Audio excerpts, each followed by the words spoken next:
Doctor Ambedkar पूरे समाज के हैं। डॉक्टर भीमराव अंबेडकर का जीवन ऐसा ही बिरला जीवन है, मगर कुछ लोग बाबा साहब को गुस्सैल, झगड़ालू और समाज द्वेषी दिखाने पर आमादा हैं। जो लोग बाबा साहब का वर्ग हितैषी, सवर्ण शत्रु और विद्रोही व्यक्तित्व ऐसा चित्र खींचते हैं, डॉक्टर अंबेडकर कहते हैं कि इस झूठी धारणा को न पालें कि पाकिस्तान अपने मुस्लिम साम्राज्य को भारत में फैलाने में समर्थ होगा।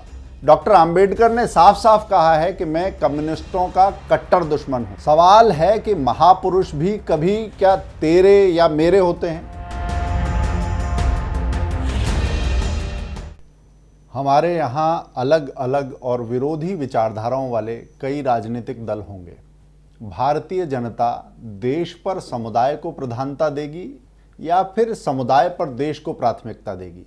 मुझे भरोसा है कि मेरे देशवासी एक दिन ये समझ सकेंगे कि देश व्यक्ति से बढ़कर है।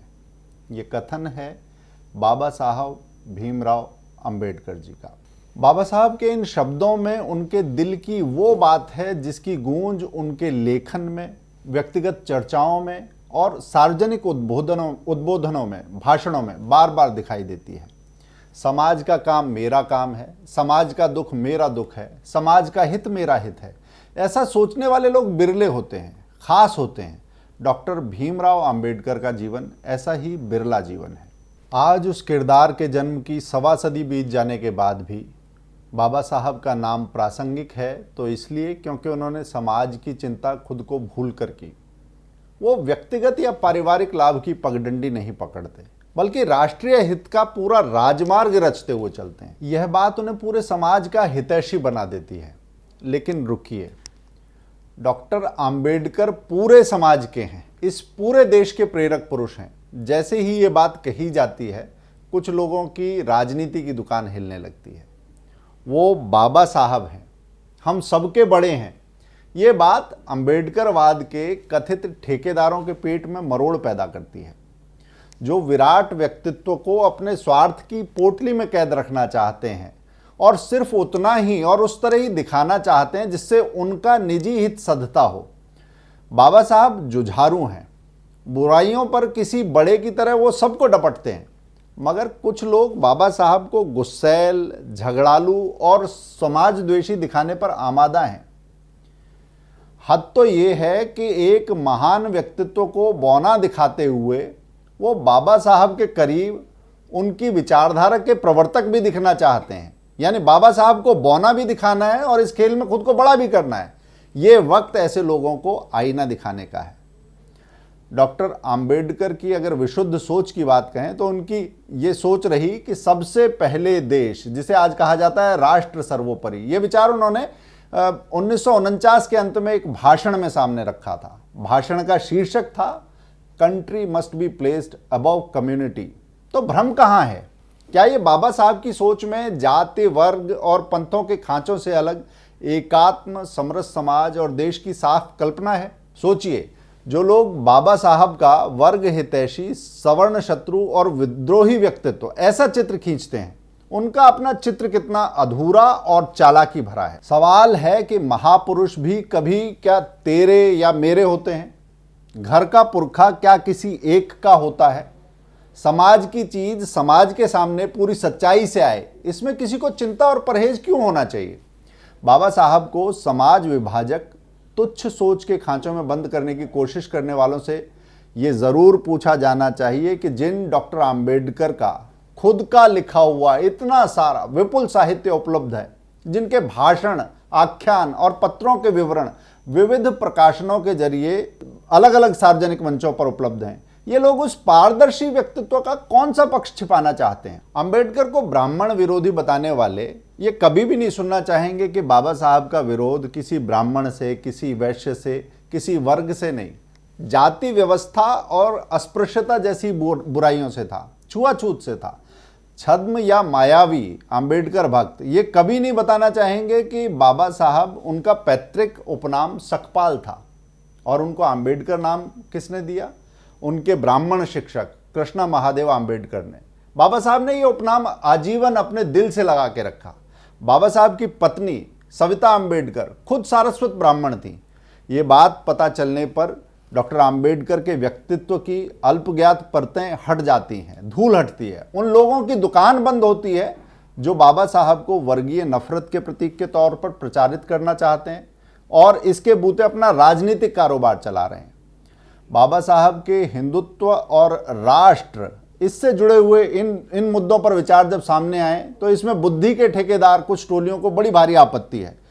पाकिस्तान के कट्टर मंसूबों का नोटिस लेते हुए और राष्ट्रहित में हिंदू समाज की एकता, बाबा साहब ने ये दोनों बातें तत्कालीन परिस्थिति में बिल्कुल स्पष्टता से सामने रखी थी।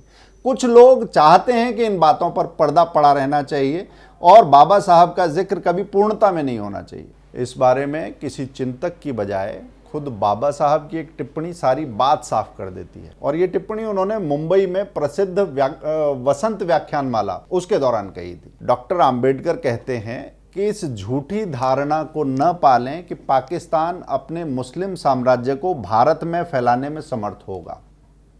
हिंदू उन्हें धूल चटा देंगे।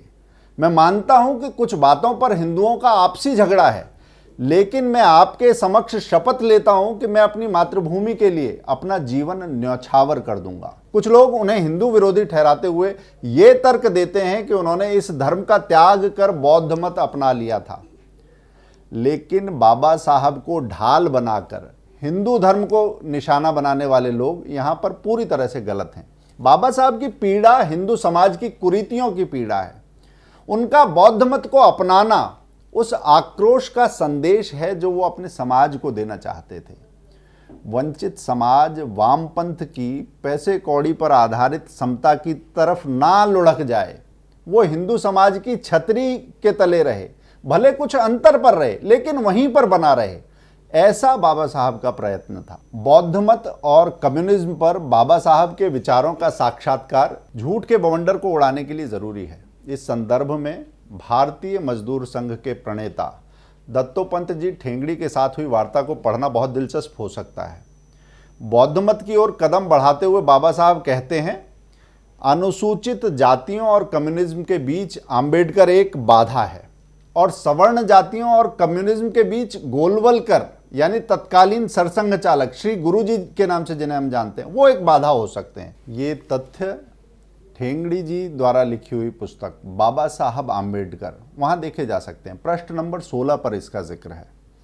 आज कॉमरेड बाबा साहब का चित्र लगाकर उस पर वर्ग संघर्ष के पुरोधा का ठप्पा लगाते हैं। ये षड्यंत्र चलना नहीं चाहिए, ये षड्यंत्र आज ही बंद होना चाहिए। ये बाबा साहब के अंतर्मन से अन्याय है, उनके विचारों से छल है। डॉक्टर आम्बेडकर ने साफ साफ कहा है कि मैं कम्युनिस्टों का कट्टर दुश्मन हूं। क्या वामपंथी ये बात दोहराएंगे? कम्युनिस्ट राजनीतिक स्वार्थ के लिए मजदूरों का शोषण करते हैं, ये बात बाबा साहब ने लिखी है। बाबा साहब को हिंदू धर्म से अलग करने के लिए कम प्रयास नहीं हुए। पोप के प्रतिनिधि आए, निजाम के हरकारे आए, लेकिन उन्होंने किसी को घास नहीं डाली। उन्होंने कहा कि यदि मैं इस्लाम में गया या ईसाइयत को स्वीकार किया तो ये देश एक बड़े खतरे में चला जाएगा, इसलिए मैं उसी रास्ते को अपना रहा हूं जिससे इस देश का मौलिक तत्वज्ञान, मैं उस मौलिक तत्वज्ञान के साथ जुड़ा रहूं।